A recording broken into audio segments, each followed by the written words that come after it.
History remembers the headlines. We find the bylines. This is the unsung. Winter 1910. The city of Harbin in northeast China becomes the epicenter of a nightmare. A new plague, swift and terrifying, sweeps through the population. It doesn't just kill. It annihilates. The mortality rate is 100%. Within weeks, the death toll climbs into the tens of thousands. Bodies pile up in the frozen streets, unburied, a grim testament to a disease that seems unstoppable. The world watches in horror, fearing a global pandemic on a scale never seen before. Into this chaos steps one man, a figure who would change the course of modern medicine, only to be largely forgotten by the history he helped write. His name was Wu Lien-teh. Born in British Malaya and educated at Cambridge, he was the first ethnic Chinese student to graduate with a medical degree from the prestigious university. He was a brilliant bacteriologist, a scholar of the highest order. But when he arrived in Harbin, dispatched by the imperial court in Beijing, he wasn't met with respect. He was met with suspicion and outright racism. Foreign doctors from Russia and Japan, vying for control of the region, openly mocked his youth and his heritage. They dismissed his theories, refused his authority, and jealously guarded their own methods. Even as those methods failed and the plague raged on, they saw a colonial subject, not a world-class scientist. They were about to be proven profoundly wrong. Dr. Wu knew he was racing against time. The prevailing theory, held by the Western experts, was that the plague was bubonic, spread by fleas on rats, just like the Black Death in Europe. But something wasn't right. The disease was spreading too fast, even in the bitter cold of a Manchurian winter when fleas were dormant. It was a pneumonic plague, affecting the lungs, and Dr. Wu suspected it was airborne, spreading from person to person through the air they breathed.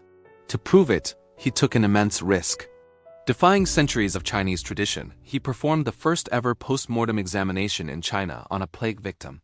Inside a small, freezing room, by the light of a lantern, he found the evidence he needed. The pathogen was concentrated not in the lymph nodes, but in the lungs. The plague was indeed pneumonic. This discovery was a revelation. If the plague was airborne, the response had to be radically different. Face coverings were essential. But the simple gauze masks of the day were ineffective. So Dr. Wu became an inventor.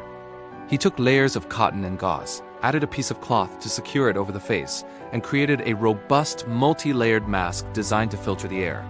It was cheap, easy to produce, and remarkably effective. This was the ancestor of the modern N95 respirator, born not in a high-tech lab, but out of necessity in a plague-stricken city. He instructed his staff, soldiers, and the general public to wear it at all times. It was a simple, revolutionary act of public health. But a mask alone wouldn't be enough. Dr. Wu understood that the disease was a systemic problem that required a systemic solution. He wasn't just a doctor treating patients.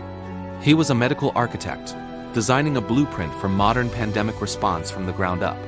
He lobbied the imperial government for extraordinary powers, becoming the de facto public health authority. He then implemented a series of strict, controversial, but necessary measures. He divided the city into districts, restricting movement between them. He instituted a strict quarantine for the sick and their contacts. He shut down the railways, halting the spread of the plague across China and into Russia.